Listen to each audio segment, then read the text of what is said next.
Assalamualaikum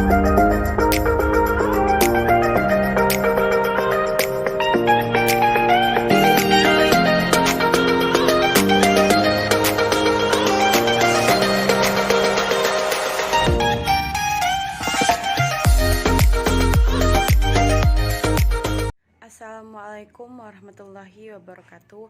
Perkenalkan, nama saya Mirna Kartika, NIM 1830202244. Baiklah, di sini kami akan menjelaskan materi tentang faktor-faktor yang mempengaruhi keberhasilan belajar mengajar.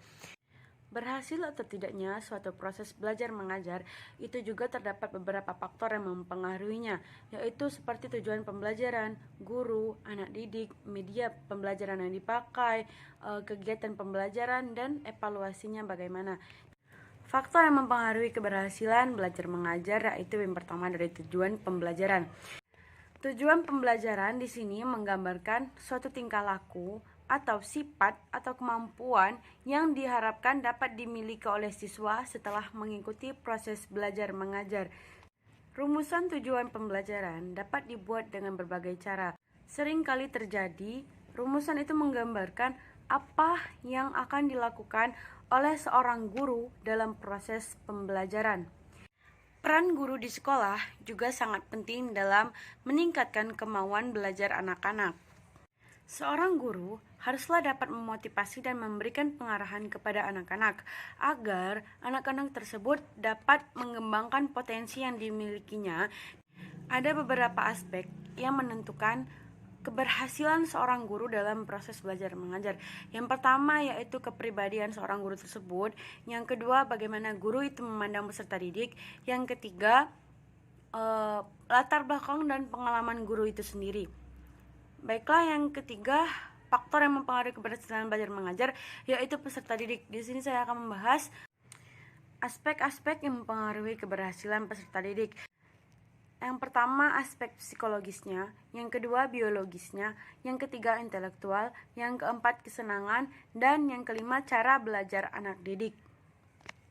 Aspek yang mempengaruhi proses keberhasilan belajar mengajar yang keempat yaitu media pembelajaran yang digunakan. Media pembelajaran di sini haruslah membuat konkret suatu konsep-konsep yang masih bersifat abstrak.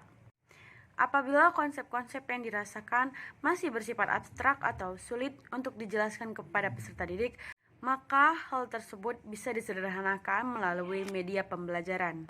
Selanjutnya yaitu kegiatan pengajaran. Pola umum kegiatan pengajaran yaitu adalah terjadinya interaksi antara guru dan peserta didik yang dimana bahan pengajaran sebagai perantaranya, sehingga terbentuklah suatu komunikasi. Dan yang terakhir yaitu evaluasi. Di sini faktor suasana evaluasi merupakan faktor yang mempengaruhi berhasil atau tidaknya suatu proses belajar mengajar, yang dimana siswa melakukan evaluasi terhadap pengetahuan yang ia dapat dan guru juga melakukan evaluasi terhadap apa yang telah ia ajarkan kepada peserta didik. Itu tadi penjelasan dari saya tentang faktor yang mempengaruhi keberhasilan proses belajar mengajar. Sekian dari saya. Wassalamualaikum warahmatullahi wabarakatuh. Assalamualaikum warahmatullahi wabarakatuh.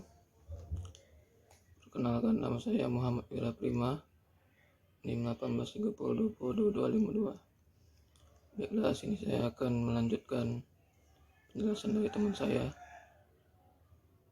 Saya akan menjelaskan yang bagian B, indikator dan penilaian keberhasilan.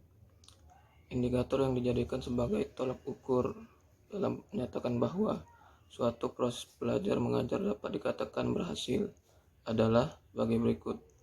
1. Daya serap terhadap bahan pelajaran yang diajarkan mencapai prestasi tinggi, baik secara individu maupun kelompok.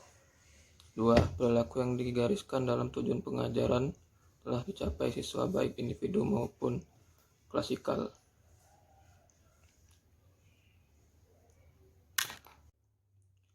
Baiklah, selanjutnya penilaian keberhasilan dalam belajar dapat menggunakan tes prestasi belajar untuk mengukur dan mengevaluasi tingkat keberhasilan. Tes prestasi belajar dapat digolongkan ke dalam jenis penilaian sebagai berikut. 1. Tes formatif. Penilaian ini digunakan untuk mengusur satu atau beberapa pokok bahasan tertentu dan bertujuan untuk memperoleh gambaran tentang daya serap anak didik terhadap pokok bahasan tersebut. Hasil tes ini dimanfaatkan untuk memperbaiki proses belajar mengajar bahan tertentu dalam waktu tertentu. Yang selanjutnya 2. Tes sumatif. Tes ini meliputi sejumlah bahan pengajaran tertentu yang telah diajarkan dalam waktu tertentu, bertujuan untuk memperoleh gambaran daya serap anak didik untuk meningkatkan tingkat prestasi belajar anak didik. Hasil tes ini digunakan untuk memperbaiki proses belajar mengajar dan diperhitungkan dalam menentukan nilai rapor. Yang ketiga, tes sumatif. Tes ini dilakukan untuk mengukur daya serap anak didik terhadap bahan pokok-pokok bahasan yang telah diajarkan selama 1 semester atau 2 tahun pelajaran. Tes ini bertujuan untuk menetapkan tingkat atau taraf keberhasilan belajar anak didik dalam suatu periode belajar tertentu. Hasil tes ini digunakan untuk kenaikan kelas, menyusun ranking atau sebagai ukuran mutu sekolah. Terima kasih. Assalamualaikum warahmatullahi wabarakatuh. Perkenalkan, nama saya Muhammad Fadli Fatul Rahman, NIM 1830202230. Di sini saya akan menjelaskan tentang faktor-faktor yang mempengaruhi belajar mengajar, yaitu ada tingkat keberhasilan. Untuk mengetahui sampai di mana tingkat keberhasilan belajar siswa terhadap proses belajar yang telah dilakukannya, dan sekaligus juga untuk mengetahui keberhasilan mengajar guru, kita dapat menggunakan tingkat acuan sebagai berikut. Tingkat acuannya terbagi menjadi 4.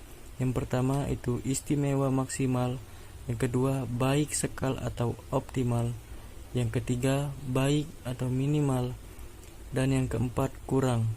Di sini istimewa atau maksimal adalah apabila seluruh bahan pelajaran yang diajarkan itu dapat dikuasai oleh siswa.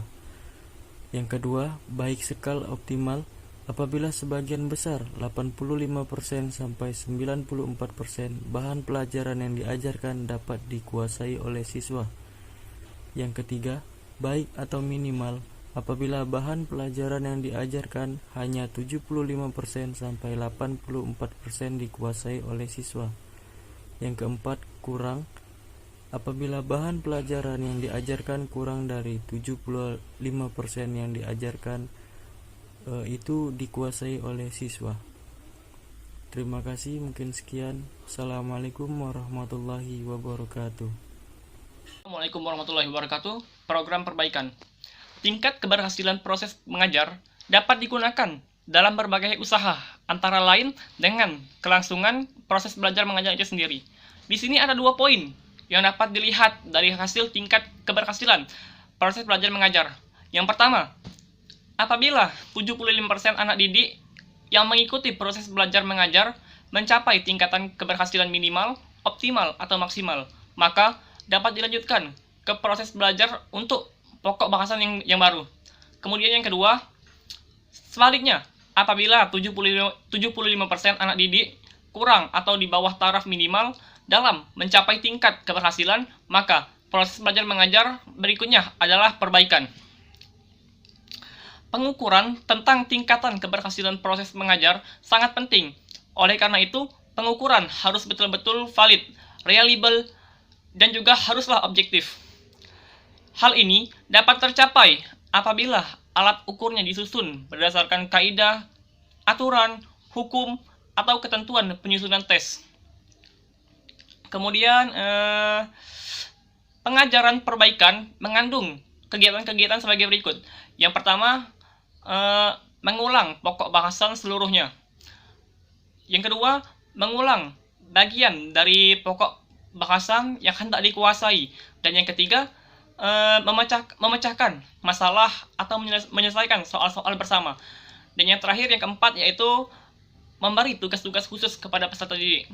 Mungkin hanya ini yang dapat saya sampaikan. Lebih dan kurang saya mohon maaf. Kepada Allah saya mohon ampun. Wal afu minkum. Wassalamualaikum warahmatullahi wabarakatuh. Nama Muhammad Farhan Arif, NIM 1830202231. Mahasiswa Pendidikan Agama Islam tahun angkatan 2018. Sekian.